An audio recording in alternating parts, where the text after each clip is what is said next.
Mga kakusina, tara't magluto tayo ng adobong pusit na sigarilyo. Una, siguraduhin malinis ang ating pusit. Pagkatapos, igisa natin sa bawang at sibuyas hanggang sa lumabas ang bango.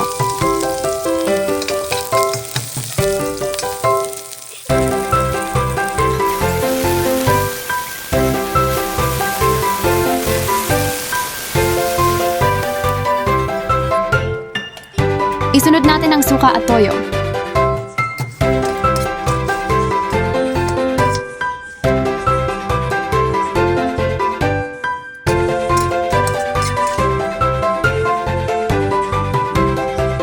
Pagkatapos, idagdag ang paminta at dahon ng laurel.